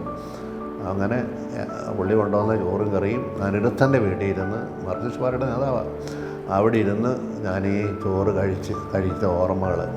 പിന്നെ പലപ്പോഴും തെങ്ങിൻ്റെ മൂട്ടിലും പാടത്തും വരമ്പത്തും ഇരുന്നാണ് ഈ ഗ്രാവലിടിക്കുകയും നമ്മൾ നോക്കിയില്ലെങ്കിൽ ഇവർ കള്ളത്തരം കാണിക്കും. കെട്ടുവള്ളത്തെ നിറക്കുകയല്ലേ, അപ്പോൾ ഞാൻ കള്ളത്തരം കാണിക്കും. അപ്പോൾ അതുകൊണ്ട് ഞാൻ തന്നെ നോക്കിയിരുന്ന് ആണ് റോഡ് അങ്ങനെ ഉണ്ടാക്കി. റോഡ് പൂർത്തിയായി. പള്ളിയുടെ നിർമ്മലാരം പള്ളിയുടെ അവിടെ നിന്ന് പിന്നെയും PH സെൻ്റർ വരെ, അവിടെ ഒരു ആശുപത്രിയുണ്ട് അവിടെ, അത് PH സെൻ്റർ വരെ കൊണ്ടുപോയി പൂർത്തിയാക്കി. അതിന് ശേഷമാണ് ഞാൻ അവിടെ നിന്ന് വണ്ടിയിൽ പോകുന്നു. എൻ്റെ പ്രതിജ്ഞയായിരുന്നു നിർമ്മലാരം പള്ളിയിൽ നിന്നും ഞാൻ ട്രാൻസ്ഫർ വാങ്ങിച്ച് പോകുന്നത് വണ്ടിയിലായിരിക്കും. അങ്ങനെ വണ്ടിയിൽ തന്നെ അതോ ഭയങ്കര ജനക്കൂട്ടമായിരുന്നു എന്നെ യാത്രയാക്കാനായിട്ട്. ജനങ്ങളെല്ലാം ഉണ്ട് എന്നെ യാത്രയാക്കാനായിട്ടുണ്ടായിരുന്നു.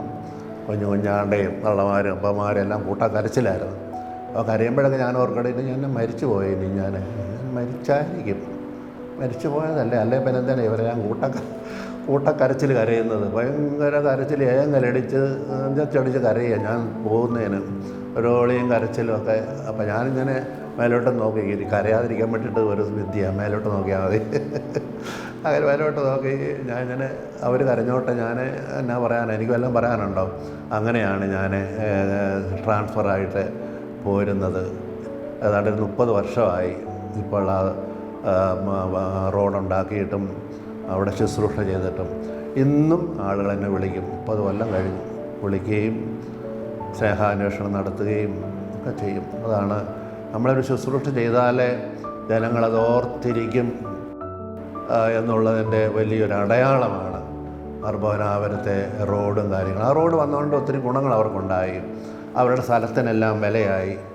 അവിടെ പള്ളി ഉണ്ടായി, പുതിയൊരു പള്ളി. ഞാനല്ല, വേറൊരു അച്ഛനാണ് ഉണ്ടാക്കിയത്. അവിടെ പള്ളിയായി, ജനങ്ങൾക്കെല്ലാം വളരെ വളർച്ചയുണ്ടായി. അങ്ങനെ ഇടയ്ക്കൊക്കെ ഞാൻ പോകുമായിരുന്നു അവിടെ, ഓരോ കല്യാണമൊക്കെ വിളിക്കുമ്പോൾ ഞാൻ പോകുമായിരുന്നു. അതായിരുന്നു എൻ്റെ വലിയൊരു അനുഭവം, ഈ നിർമ്മലാപുരത്ത് റോഡുണ്ടാക്കിയത്. വലിയ വലിയൊരു അനുഭവമാണ് അതൊക്കെ. അച്ഛൻ്റെ ഒരു ദൃഢനിശ്ചയത്തിന് പുറകിലാണ് ആ നർമ്മണപുരത്തേക്കുള്ള റോഡ് ആയതല്ലേ? അതിനിടയ്ക്ക് ആൾക്കാർ ഒരു തീരുമാനം എടുത്തായിരുന്നു, എൻ്റെ പേരിൽ ആ റോഡ് അറിയപ്പെടണമെന്ന്. പക്ഷേ ഞാൻ പറഞ്ഞു എൻ്റെ പേരൊന്നും അറിയപ്പെടേണ്ട എന്ന് പറഞ്ഞു. എൻ്റെ പേര് അറിയപ്പെടേണ്ട, റോഡിന് ഒന്നും പ്രത്യേകിച്ച് എൻ്റെ പേരൊന്നും ഇടരുതെന്ന് പറഞ്ഞു. അവരുടെ പേരിട്ടില്ല അവർ. അതാണ് എൻ്റെ നമ്മൾ വെറുതെ നമ്മളിതിനെ വെറുതെ നമ്മുടെ പേര് റോഡിന് കൊടുക്കുന്നത് ശരിയല്ലല്ലോ. നമ്മൾ സേവനം ചെയ്തു, നമ്മൾ ജനങ്ങൾക്ക് ഉപകാരമായി, നമ്മൾ തിരിച്ചു പോകുന്നു, അത്രയേ ഉള്ളൂ. അതാണ് എൻ്റെ വികസന പ്രവർത്തനങ്ങൾ. അച്ഛന് ഏറ്റവും പ്രിയപ്പെട്ട ബൈബിൾ വാക്യം ഏതാ? അത് അച്ഛനെ എങ്ങനെയൊക്കെയാണ് സ്വാധീനിച്ചത്? ബൈബിൾ വാക്യം പ്രത്യേകിച്ച് കർത്താവ് വിനീതരെ, മാതാവിൻ്റെ പരിശുദ്ധ അമ്മയുടെ ആ ഒരു വാചകമാണ്, വിനീതരെ ഉയർത്തി. അമ്മ തീരെ വിനീതയായിരുന്നല്ലോ, അമ്മേനെ ഉയർത്തി, ശക്തനായവൻ എന്നെ ഉയർത്തി എന്ന് അമ്മ പറയുന്നു. അത് തന്നെ എൻ്റെ വാചകം. ഞാൻ പാവപ്പെട്ടവനായിരുന്നു, വിനീത കുടുംബത്തിൽ പാവപ്പെട്ട ഒരമ്മച്ചി അമ്മയുടെ അപ്പൻ്റെയും മകനായിട്ടാണ്, മൂത്തതായിരുന്നു ഞാൻ. ആരും ഒന്നും പറഞ്ഞു തരാനില്ലായിരുന്നു എനിക്ക്. എന്താണ് ദൈവവിളി, എവിടെയാണ് സെമിനാരി, എന്തോന്നാണ് ചെയ്യേണ്ടത് ഒന്നും പറഞ്ഞു തരാൻ ഞങ്ങളുടെ കുടുംബത്തിൽ വേറെ വൈദികരില്ല, ആരുമില്ലായിരുന്നു പറഞ്ഞു തരാനും. ഇവിടെ മൂത്തതല്ലേ, എൻ്റെ തലയ്ക്ക് മൂത്തത് വേറെ ആരും ഇല്ലാത്തതുകൊണ്ട് എനിക്ക് പറഞ്ഞു തരാൻ ആരും ഇല്ലായിരുന്നു. ഇളയത്തെല്ലാം കുഞ്ഞു പിള്ളേരായിരുന്നു. അപ്പോൾ ഞാൻ സെമിനാരി പോകുമ്പോൾ കൊച്ചു പിള്ളേരാണ്, പെൺപിള്ളേരാണേലും. ഞങ്ങൾ 7 പേരായിരുന്നു, 4 പെൺപിള്ളേരും 3 ആൺപിള്ളേരുമായിരുന്നു. ഞാൻ ഏറ്റവും മൂത്തത്, ടോപ്പായിരുന്നു ഞാൻ. പറഞ്ഞു തരാനൊന്നും ഒരു മനുഷ്യൻ പോലും ഇല്ലായിരുന്നു. എങ്കിലും എൻ്റെ മനസ്സിലെപ്പോഴും അതാ വിനീത ജീവിതം. ഈശോ വിനീതനായിരുന്നല്ലോ, വിനയാന്യതനായി ജീവിച്ച ഈശോയാണ്. അതാണ് എന്നെ സ്പർശിച്ചത്. വിനീതനാണ് അല്ലേ? ഇപ്പോഴത്തെ മാർപ്പാപ്പ ഇതല്ലേ പറയുന്നത്, വിനയ ജീവിതം നയിക്കണമെന്നാണ്. വിനയാന്യതരായ, ബൈബിളിൽ അങ്ങനെ തന്നെയല്ലേ, വിനയമുള്ളവരായി. നമ്മൾ ആരുടെയും പൊക്കത്തിൽ കയറുകയോ തലക്കനം കാണിക്കുകയോ വലിയവരാണെന്നുള്ള ശോഭിക്കുകയൊന്നുമില്ല. ഞാനൊരിക്കലും അങ്ങനെ വലിയവനായിട്ടില്ല. അതാണ് ഈശോയുടെ മുമ്പിൽ എപ്പോഴും ഞാൻ താഴ്ന്ന് തന്നെയാണ് നിന്നത്, വിനീതനായിട്ട് നിന്നത്. പിന്നെ എനിക്ക് ആഗ്രഹം ഉണ്ടായിരുന്നു ഇങ്ങനെ ഒരു വാരി കൊള്ളാവുന്ന വലിയ പള്ളിയൊക്കെ കെട്ടണമെന്നത്.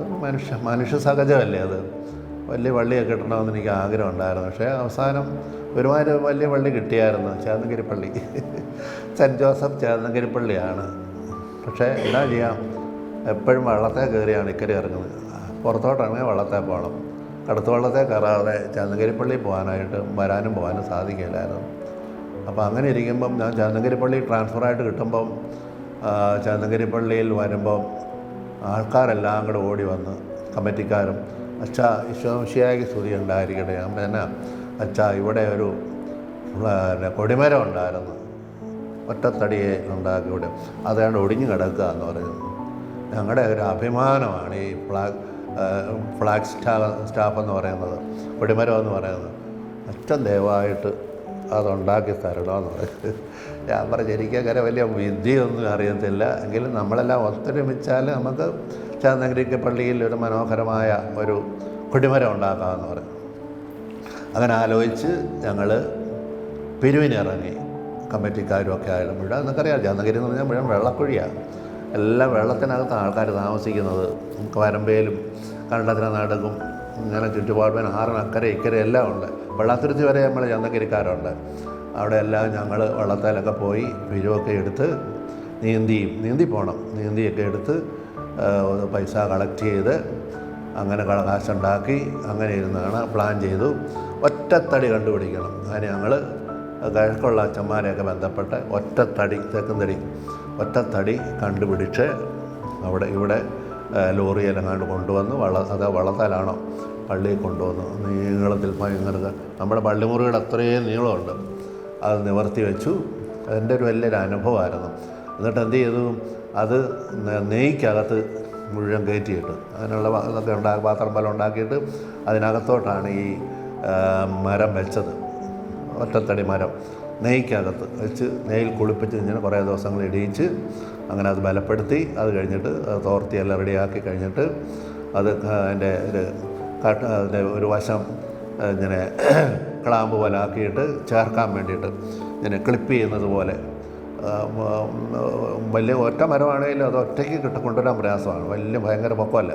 അത് ക്ലിപ്പ് ചെയ്തെടുത്ത് ഇങ്ങനെ ക്ലിപ്പ് ചെയ്ത് ചേർത്ത് ആശാരിമാർ അവിടെ തന്നെ ഉണ്ടായിരുന്നു. നമ്മുടെ ചന്തഗിരി തന്നെ ആശാരിമാരാണ്. ക്ലിപ്പ് ചെയ്ത് റെഡിയാക്കി പ്രത്യേകിച്ച് ആണിയൊന്നും പിടിപ്പിച്ചിട്ടില്ല. ആണിയൊന്നും പിടിപ്പിക്കാതെ തന്നെ ക്ലിപ്പ് ചെയ്തപ്പോൾ നല്ല കറക്റ്റ് മരമായി തീർന്നു. അങ്ങനെ ആ മരത്തെയാണ് എല്ലാവരുടെ കൂടി വടം വെച്ച് പൊക്കി ചന്തഗിരി പള്ളിയുടെ ഫ്രണ്ടിൽ പൊക്കുന്നതിന് മുമ്പ് തന്നെ പൊക്കി നിർത്തി ബേസ്മെൻ്റ് എല്ലാം മനോഹരമാക്കി വളരെ സ്ട്രോങ് ആക്കി നിർത്തിയായിരുന്നു.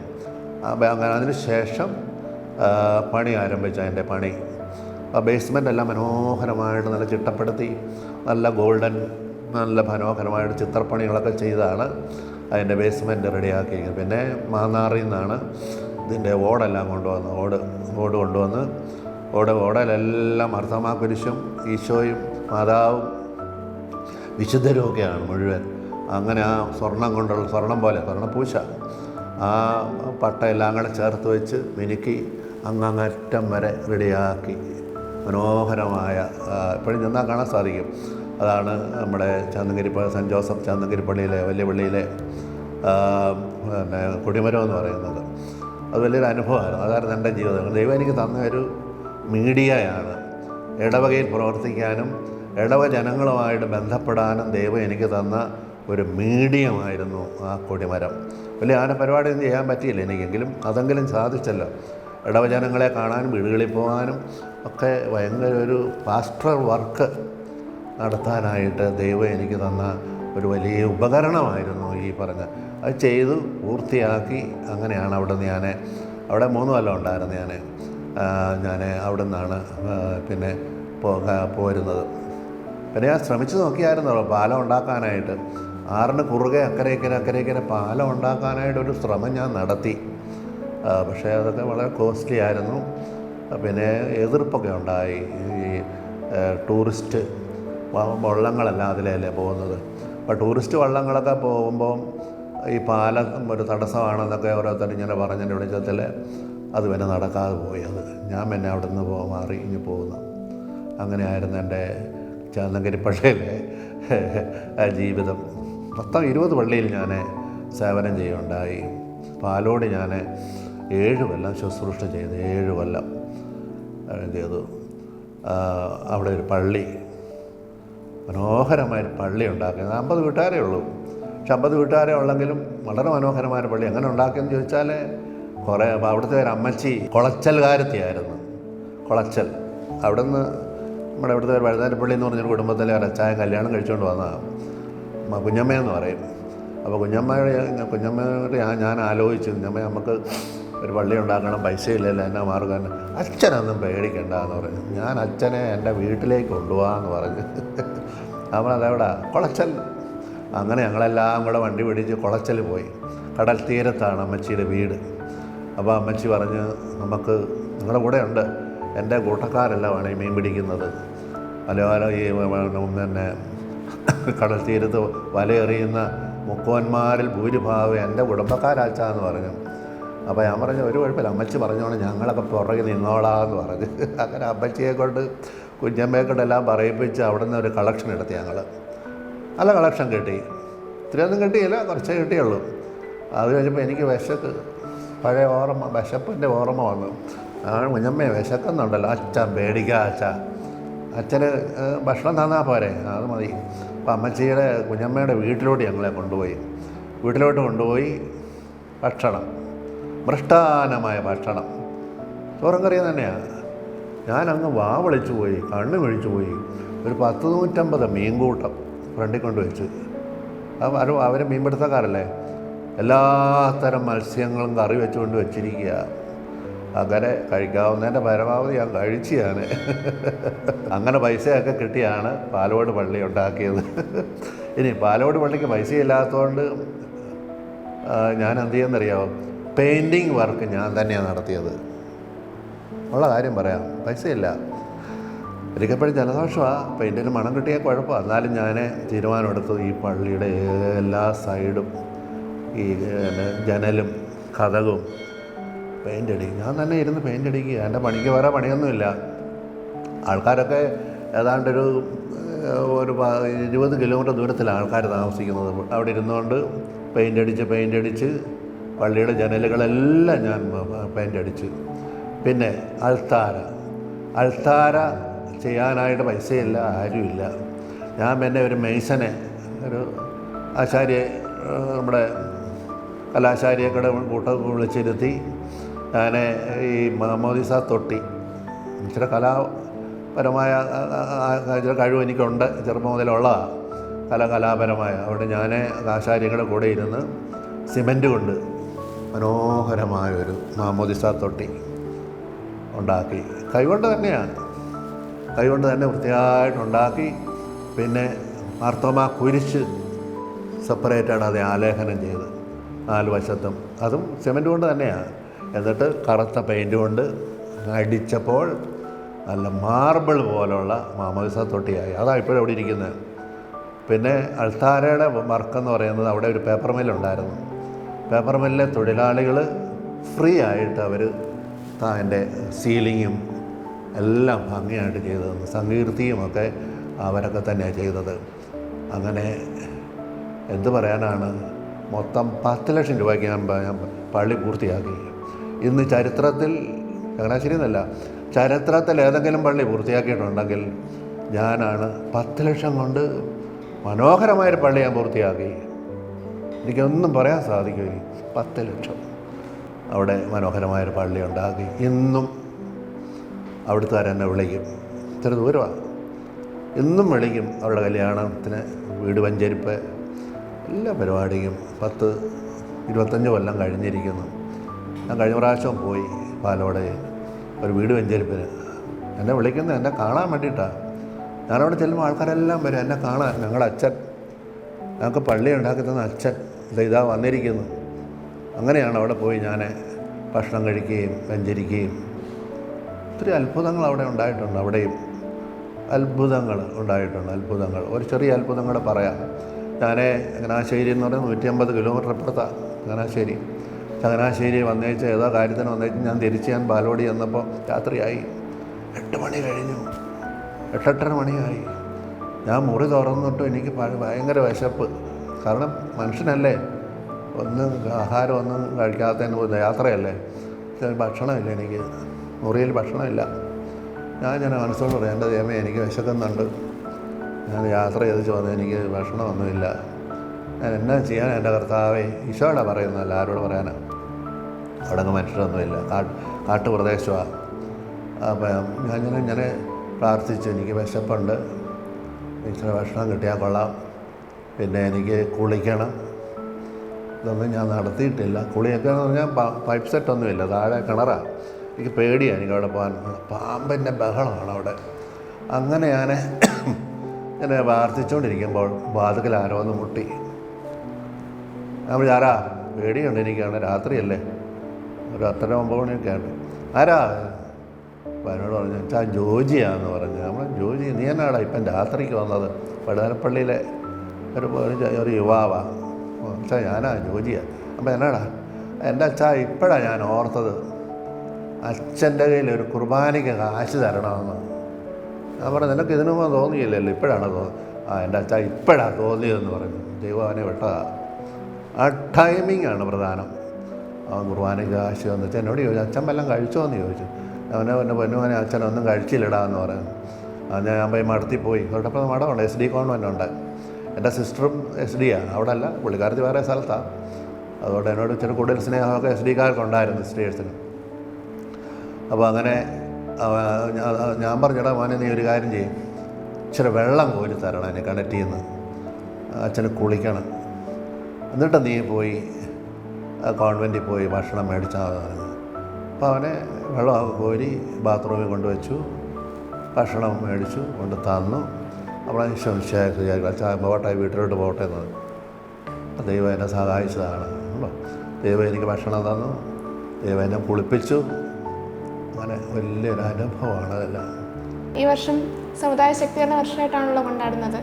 അപ്പോൾ സമുദായത്തിന് ശക്തീകരിക്കാൻ എന്തൊക്കെ പ്രവർത്തനങ്ങൾ ചെയ്യാൻ സാധിക്കുന്നതാണ് അച്ഛൻ്റെ യുവതലമുറയോട് പറയാൻ? ഓക്കെ. ഈ സമുദായ ശക്തീകരണം, അതിനേറ്റവും ഏറ്റവും അടിസ്ഥാനമായിട്ട് ഞാൻ എന്നെ സംബന്ധിച്ചിടത്തോളം ഈ 47 കൊല്ലമായ വൈദികനായിട്ട് നമ്മുടെ ചങ്ങനാശ്ശേരി മുതൽ ഏത് പ്രോഗ്രാമിനും ഞാൻ മുമ്പന്തി വരും.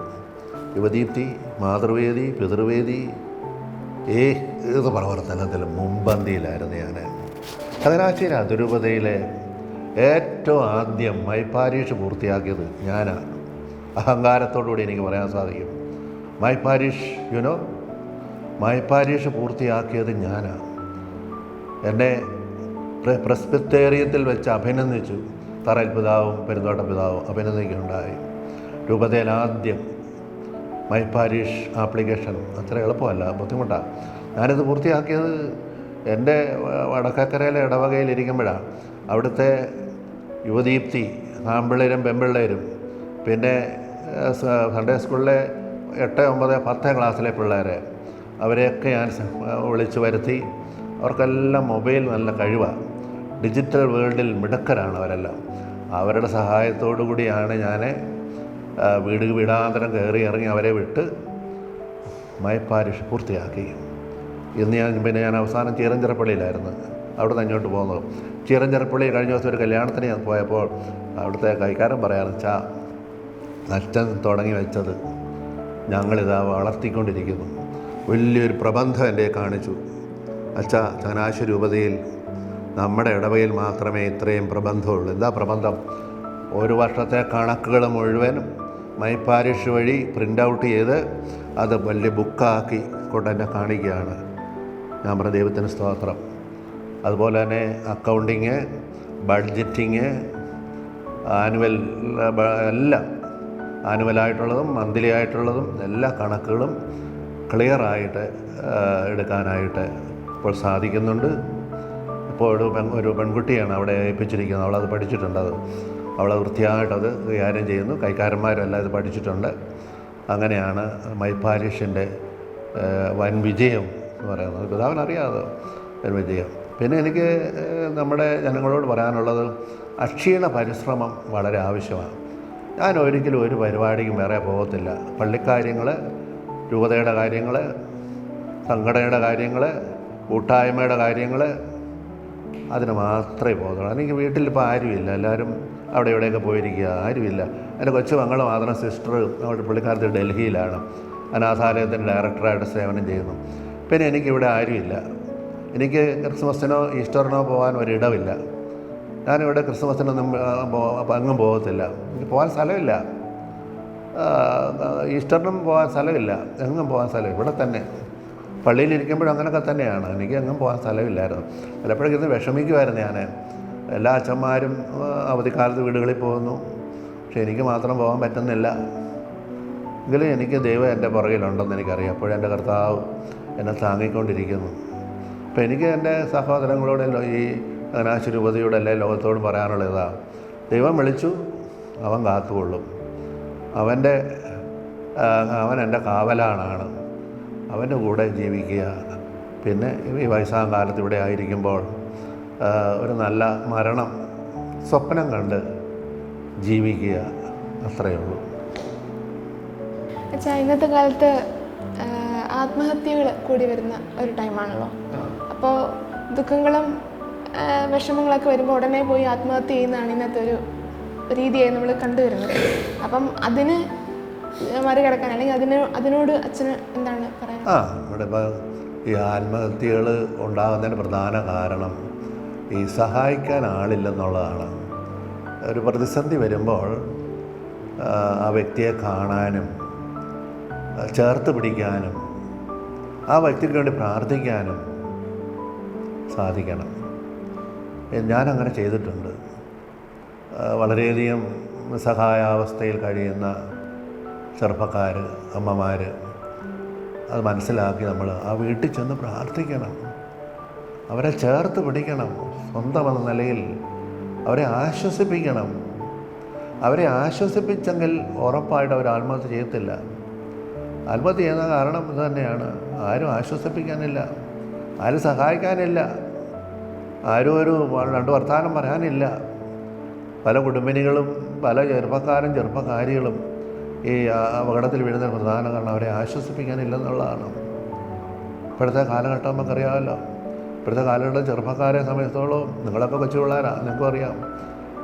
അതോളം ഈ സ്കൂളിൽ വെച്ച് തന്നെ തീരുമാനം എടുക്കുകയാണ്, നീ എന്നെ കെട്ടിക്കണമെന്ന് പറയുന്നു, നീ എന്നെ കെട്ടിക്കണം. ചില പെൺപിള്ളേർക്ക് അത് വിഷമമാണ്. അവരൊന്നും മിണ്ടത്തില്ലെങ്കിലും ആൺപിള്ളേർ പറയും നീ എന്നെ കെട്ടിക്കണം, അല്ലെ ഞാൻ ശരിയാക്കും. അങ്ങനെയുള്ള കേസുകൾ ധാരാളം വന്നിട്ടുണ്ട്. ഞാനിരുന്ന ഇടവയിലൊക്കെ അങ്ങനെ വന്നിട്ടുണ്ട്. കെട്ടിക്കോണം നിർബന്ധം പറഞ്ഞു. ഞാൻ പറഞ്ഞു മോളെ പേടിക്കരുത്, അവൻ കെട്ടിക്കോളാമെന്ന് പറഞ്ഞെങ്കിൽ നീ നിനക്കൊരു തീരുമാനമുണ്ടല്ലോ, നീ നിൻ്റെ മാതാപിതാക്കളോട് പറയണമെന്ന് പറഞ്ഞു. അവൾക്ക് പേടി മാതാപിതാക്കളോട് പറയാനായിട്ട്. മാതാപിതാക്കളോട് പറയണമെന്ന് പറഞ്ഞു. ഞാനൊരു അവസരത്തിൽ ഞാനുള്ള പറയണം, നീ തന്നെ മനസ്സിൽ വെച്ചുകൊണ്ടിരിക്കരുത്. അങ്ങനെയുള്ള കേസുകളൊക്കെ ഞാൻ നേരെയാക്കി കൊടുത്തിട്ടുണ്ട്. അപ്പോൾ ഒരു കൊച്ചൻ്റെ അടുത്ത് വന്നിട്ട് പറഞ്ഞു, അച്ഛാ എനിക്ക് പഠിക്കാൻ ഭയങ്കര കഴിവാണ്, പെങ്കച്ച നല്ല കഴിവുണ്ട്, പക്ഷേ എനിക്കിപ്പം പഠിക്കാൻ പറ്റുന്നില്ല എൻ്റെ അച്ഛാ. ഞാൻ പറഞ്ഞു എന്നാ അവളെ ആ ഒരു ചെറുക്കൻ എന്നോട് പറഞ്ഞു നിന്നെ കെട്ടണമെന്ന് പറഞ്ഞു. എന്നെ കെട്ടണം, അത് ചിന്ത എൻ്റെ മനസ്സിൽ ഇങ്ങനെ ഇരിക്കുക അച്ഛാന്ന് പറഞ്ഞു. അതിങ്ങനെ മനസ്സിൽ ഇരിക്കുക. അവളെ എനിക്ക് പഠിക്കാൻ പറ്റുന്നില്ല എന്ന് പറഞ്ഞു. ഞാൻ അവളെ ആശ്വസിപ്പിച്ചു, മോളെ നീ പേടിക്കണ്ട, നീ പ്രാർത്ഥിക്കുക, പ്രായമായ നല്ല ഒരു ജോലിയൊക്കെ ആയിക്കഴിഞ്ഞാൽ നീ കല്യാണം കഴിച്ചാൽ മതി, ഇതൊക്കെ അവസരം ഉണ്ടാവും. കഴിഞ്ഞ ദിവസം ഞാൻ 3 ദിവസം മുമ്പ് അവിടെ ഒരു പെരുന്നാളിന് പോയി ഈറഞ്ചിറയിൽ. അവളും കുടുംബവും എന്നെ കാണാൻ വന്നത്. അതാണല്ലേ, നമ്മൾ സ്നേഹിക്കുകയും പറയുകയും ചെയ്താൽ അവരൊരിക്കലും ആത്മഹത്യ ചെയ്യുകയോ ഒന്നും ചെയ്യത്തില്ല. ഇപ്പോൾ ഈ ആത്മഹത്യയുടെ പ്രധാന കാരണം സഹായിക്കാൻ ആളില്ലെന്നുള്ളതാണ്. ഇത്ര നേരം നമ്മളോടെയായിരുന്ന തൻ്റെ ജീവിതത്തിലെ അനുഭവങ്ങൾ പങ്കുവച്ച ബഹുമാനപ്പെട്ട ജോസഫ് പോത്തശ്ശേരി അച്ഛന് നന്ദി അറിയിച്ചു. ഒത്തിരി നന്ദി കേട്ടോ. നിങ്ങളെ കണ്ടതിൽ എൻ്റെ ജീവിതത്തിൽ ആദ്യമായി ഇങ്ങനെ ഒരു പരിപാടി. നിങ്ങളെ നന്ദിയോടെ ഓർക്കുന്നു. ദൈവം നിങ്ങളെ അനുഗ്രഹിക്കട്ടെ കേട്ടോ. ഓക്കെ.